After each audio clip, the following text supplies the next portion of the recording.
வணக்கம் நண்பர்களே. இன்றைக்கு நாடு இருக்கிற இக்கட்டான சூழ்நிலையை நேர்சீர் செய்து சீராக கொண்டு செல்லுவனுமாக இருந்தால் அதுக்கு ரணில் விக்ரமசிங்கா போன்ற ஆளுமைகளும் ஆங்கில புலமை உடையவர்களாலே தான் முடியும் என்று சொல்லி ஐக்கிய தேசிய கட்சியில உள்ள ஒருத்தர் ஒரு கருத்தை சொல்றார். அவருடைய பெயர் சமன் ரத்நாயக்கான்னு சொல்லி ஒருத்தர் சொல்றார். அவர் ஒன்று யோசிக்கணும், எத்தனை பாராளுமன்ற உறுப்பினர்கள் ஐக்கிய தேசிய கட்சிக்கு இருக்கிறது. ஜனாதிபதியாக வருவதாக இருந்தால் ஜனாதிபதி தேர்தல் என்றால் வெற்றி பெறலாம். இல்லை என்றால் இந்த அரசாங்கம் அறக்கலியை போல ஒரு போராட்டத்தில் இல்லாமல் போயிருந்தா கூட ஜனாதிபதியாக ரணில் விக்ரமசிங்க வருவதற்கு ஒரு சந்தர்ப்பம் கிடைச்சது. அப்படியான சூழ்நிலை எதுவுமே இல்லை. அப்படி இருக்கும் பட்சத்தில் எப்படி சொல்றாருன்னு தெரியல. அது பற்றிய ஒரு செய்தியையும் இன்னும் ஒரு செய்தியாக யாழ்ப்பாணம் மாவட்ட பாராளுமன்ற உறுப்பினர் அர்ஜுன ராமநாதன் எம்பி அவர்கள் மீது அவருடைய பாராளுமன்ற உறுப்பினர் பதவி செல்லுபடியாகாது என்று சொல்லி ஒரு வழக்கொண்ட ஒருவர் வச்சிருந்தவர், ஒரு வழக்கு தாக்கல் செய்திருந்தவர். அந்த வழக்கு பற்றிய விசாரணை ஜூலை மாதம் விசாரணைக்கு வருகிறது என்று சொல்லியும் ஒரு செய்தி ஒன்று இன்றைக்கு வந்திருக்கிறது. இந்த இரண்டு செய்தியும் இன்றைய செய்தியாக பார்க்கலாம். கூத்தாடிவட்ட யூடியூப் சேனலை புதிதாக பார்க்குற நண்பர்கள் தயவு செய்து புதிதாக பார்க்கிறவர்கள் மட்டும் சப்ஸ்கிரைப் செய்து தொடருங்கள். நண்பர்களுக்கு முடிந்தவரை பகிர்ந்து கொள்ளுங்கள். ஒரு லைக் பண்ணி தொடருங்கள் என்று கேட்டுக்கொண்டு இன்றைய செய்திக்கு போகலாம்.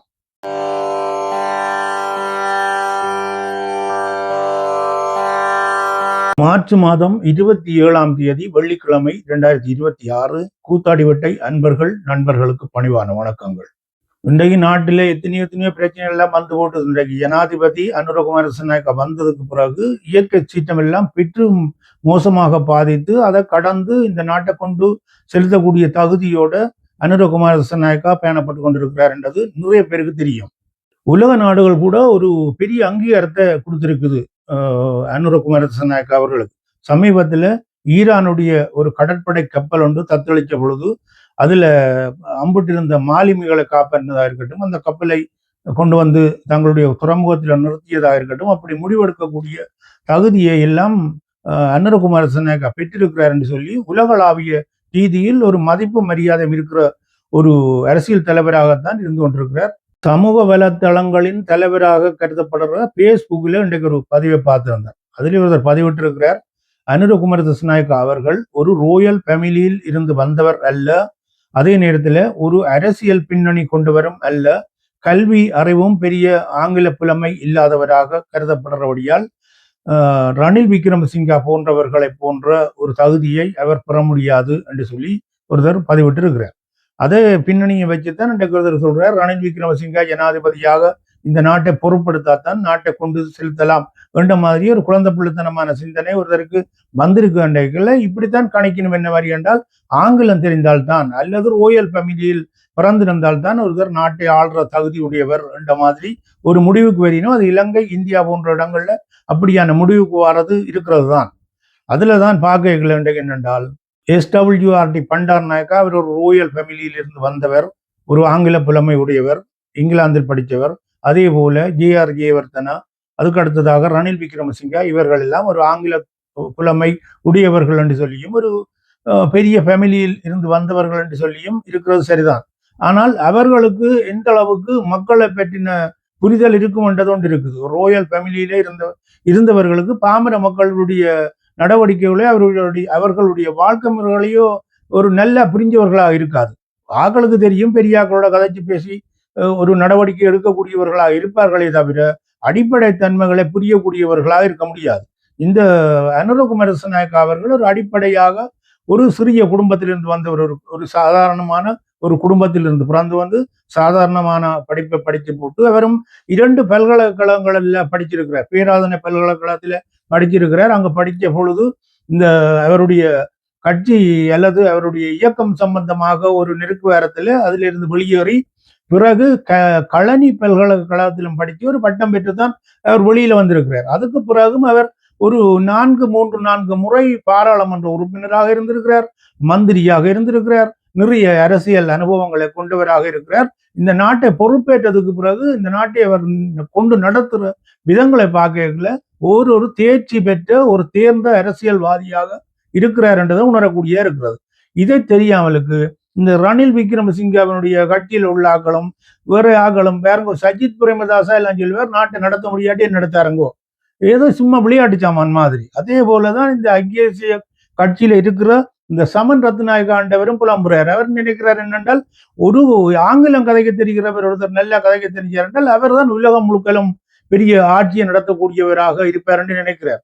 இந்த உலகத்தை கட்டுப்பாட்டுக்கு வச்சிருக்கக்கூடிய ரஷ்யாவின் ஜனாதிபதியாக இருக்கக்கூடிய விளாடிமிர் புட்டினுக்கு ஆங்கிலம் தெரியுமா தெரியாது. அவர் ஆங்கிலத்தில் கதைக்கிறதே இல்லை. அதே போல ஜப்பான் பிரதமருக்கு ஆங்கிலம் தெரிஞ்சாலும் அவர் ஆங்கிலத்தில் கதைச்சதை நாங்கள் அங்கே பார்த்தது கிடையாது. அதே போல ஜெர்மனி உலகத்தில் உள்ள தொழில்நுட்பங்கள்ல முன்னணியில உள்ள நாடாக இருக்கிற ஜெர்மனியிலே அதிகம் பேருக்கு ஆங்கிலம் தெரியாது.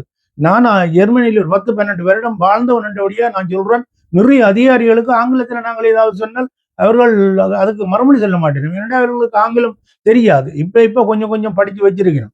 அதனால ஆங்கிலம் தான் அறிவண்டும் இல்லை, ஆங்கிலம் தான் பெரிய புலமை என்றும் இல்லை.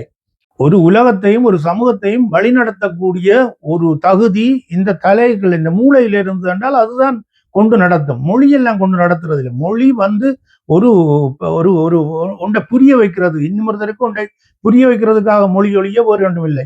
யாழ் மாவட்ட பாராளுமன்ற உறுப்பினராக இருக்கிற அர்ஜுனா ராமநாதனும் அப்படித்தான் நினைச்சு கொண்டிருக்கிறார். ஆங்கிலம் தெரிஞ்சால் அதுதான் அறிவு, ஆங்கிலம் தெரிஞ்சவன் தான் பெரியவன் என்று நினைச்சு கொண்டிருக்கிறார். அப்படி எல்லாம் இல்லை.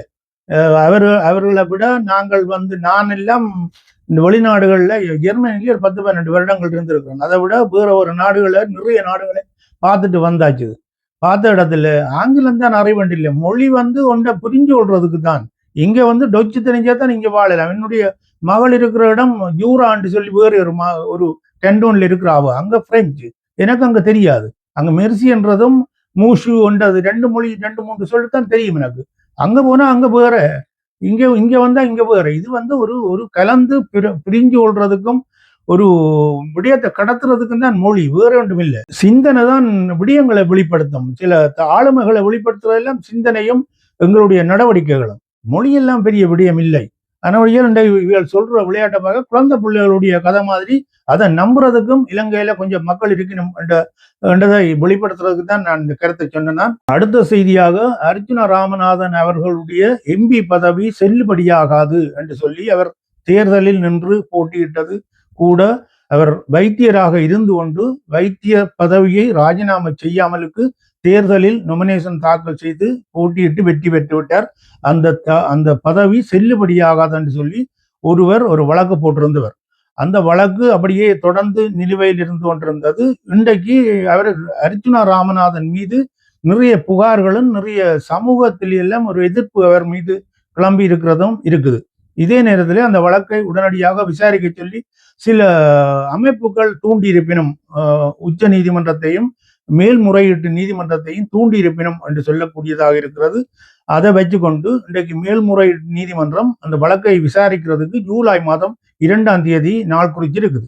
அன்றைக்கு அந்த வழக்கு விசாரணைக்கு வரும் என்று சொல்லியும், அதே நேரத்தில் அர்ஜுனா ராமநாதன் சில இனங்களுக்கு எதிராக துவேஷத்தை கக்கும் விதமாகவும் ஒரு கீழ்த்தரமாகவும் வெறுப்பு பேச்சை பேசினார் என்று சொல்லி அது பற்றிய முறைப்பாடுகள் குற்றப்புலனாய்வு துறையினரிடமும் முறையிட்டதாகவும் போலீஸ் மா அதிபரிடம் முறையிட்டதாகவும் அவர் மீது ICCPR ஆக்ட் என்று சொல்லி ஒரு சட்டம், அது இனங்கள் மீது வெறுப்பை கக்குறது, ஒரு சமூகத்தின் மீது வெறுப்பு பிரச்சாரங்கள் செய்கிறது, ஒரு சாதிகளை சுட்டி காட்டுறது, தனிமனித தாக்குதல், இவைகளுக்கு எதிராக வழக்கு பதிவு செய்கிறேன்னு சொன்னால் இந்த ICCPR ஆக்டின் கீழ் பதிவு செய்தால் பெயிலில் வெளியில வர முடியாத அளவுக்கு உள்ளுக்கு இருக்கணும் என்று சொல்லியும் அதுக்கு தண்டனை ஒரு 10 வருடங்களுக்கு மேற்பட்ட காலங்கள் சிறை தண்டனையும் விதிக்கலாம் என்று சொல்லியும் அந்த ஆக்டின் படி இருக்குன்னு சொல்லி அந்த சட்டத்தின் கீழ் சில வழக்குகளை தாக்கல் செய்ய போறேன்னு சொல்லி சில அமைப்புகள் மலையகத்து அமைப்புகள் சொல்லி கொண்டு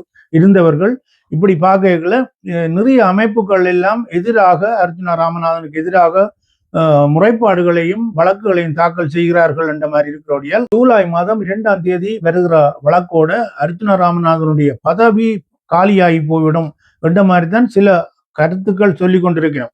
அதே நேரத்தில் இன்றைக்கு 27ஆம் தேதி மார்ச் மாதம் ஒரு டிசிசி மீட்டிங் யாழ்ப்பாணத்தில் நடந்திருக்குது. அந்த டிசிசி மீட்டிங்ல அர்ஜுனா ராமநாதன் அவர்கள் வர முடியாத ஒரு நாளையில தான் அந்த டிசிசி மீட்டிங்கை வச்சு அந்த கூட்டத்தை கூட்டியிருக்கிறார்கள் என்று சொல்லியும், ஏனென்றால் அர்ஜுன ராமநாதன் அவர்களுக்கு பருத்தித்துறையிலே ஒரு வழக்கு இருந்ததாகவும் 27 வெள்ளிக்கிழமை இன்று அந்த நாளை பார்த்து டிசிசி மீட்டிங்கை அமைச்சிருந்தார் அரசாங்க அதிபர் பிரதீபன் என்று சொல்லி அர்ஜுன ராமநாதனை குற்றம் சாட்டுறார். இப்ப என்ன சொல்லணும்னா, அர்ஜுன ராமநாதனை பெற வேண்டாம் என்று சொல்ல முடியாத ஒரு சட்டப்படி பாராளுமன்ற உறுப்பினராக இருப்பதனால் அவரை டிசிசி மீட்டிங்கில் பெற வேண்டாம் என்று தடுக்க முடியாது. ஆனால் அவர் பெற முடியாத காலங்களை பார்த்து டிசிசி மீட்டிங்களை வைத்தால் கரைச்சல் இல்லாமல் கூட்டத்தை நடத்தி முடிக்கலாம்னு சொல்லி முடிவுக்கு வந்துட்டார்கள் என்ற மாதிரியும் இருக்குது. இன்றைக்கு யாழ்ப்பாண டிசிசி மீட்டிங்ல யாழ் மாவட்ட எம்பியாக இருக்கக்கூடிய சிவஞானம் ஸ்ரீதரன் அவர்கள் பங்கு பெற்றிருந்தார்கள். வேறு பெரிய பெரிய அதிகாரிகளும் பங்கு பெற்றிருந்தார்கள். அந்த கூட்டத்தில் அர்ஜுன ராமநாதனை பங்கு பெற்றதுக்கு தவிர்க்கிறதுக்காக அவருடைய ஒரு வழக்கு தவணை நாளை தெரிவு செய்து அந்த கூட்டத்தை கூட்டியிருக்கிறார்கள். அர்ஜுன ராமநாதன் அவர்களும் அப்படி ஒரு குற்றத்தை குற்றஞ்சாட்டுறார். சில விடயங்கள் இப்படித்தான் சில விடயங்கள் வரும். எங்களுடைய நடவடிக்கைகள் பிழைச்சு என்றால் இந்த சமூகம் இப்படித்தான் புறக்கணிக்கிறது. என்னென்று உள்வாங்காமலுக்கு விடுறது. அப்ப ஒரு பள்ளிக்கூடம் நேரத்துல ஒரு மாணவன் பள்ளிக்கூடத்துல இருக்கிற நேரத்திலே ஒரு விழாவை வச்சால் அவர் பள்ளிக்கூடத்துக்கு போயிடுவார், வர முடியாது. சனி ஞாயிறுல வச்சால் அவர் வந்துடுவார். அப்ப சனி ஞாயிறு இல்லாமலுக்கு கிழமை நாட்களில் அந்த பள்ளிக்கூடம் அந்த விழாவை வச்சு அவரை விராமல் பண்ற மாதிரி இன்றைக்கு 27 பருத்தித்துறையில் ஒரு வழக்கு தவணை இருந்ததை அறிஞ்சு கொண்டு அர்ஜுன ராமநாதனை கூட்டத்துக்குள்ள டிசிசி மீட்டிங்ல உள்வாங்காமல் தவிர்க்கிறதுக்காக இங்கே ஒரு காரியத்தோடு தான் அப்படி ஒரு கூட்டத்தை கூட்டியிருக்கிறார்கள் என்று சொல்லி பார்க்கக்கூடிய இருக்கிறது. இப்படித்தான் வாரது ஒரு வெறுப்புகளும் சமூக புறக்கணிப்புகளும் இப்படி தொடர்ந்து வந்து அது ஒட்டுமொத்தமாக மூடும். ஜூலை மாதம் 2 வர்ற தவணையில அர்ஜுன ராமநாதனுடைய பதவி பறிபோகும் என்று சொல்லி சில பேர் சொல்லினும் அது பொறுத்திருந்துதான் பார்க்கணும் நண்பர்களே. சரி, இத்துடன் இந்த செய்தியை முடிச்சு கொண்டு இன்னும் ஒரு செய்தியை சந்திப்போம். கூத்தாடிவட்ட யூடியூப் சேனலை புதிதாக பார்க்கிற நண்பர்கள் தயவு செய்து சப்ஸ்கிரைப் செய்து நண்பர்களுக்கும் தெரியப்படுத்தி தொடருங்கள் என்று கேட்டுக்கொண்டு இன்னும் ஒரு செய்தியில் சந்திக்கும் வரை மகிழ்ச்சியாக இருப்போம். மகிழ்ச்சியானதை செய்வோம். மகிழ்ச்சியானதை பற்றியே அடுத்த அடி எடுத்து வைப்போம். நன்றி, வணக்கம்.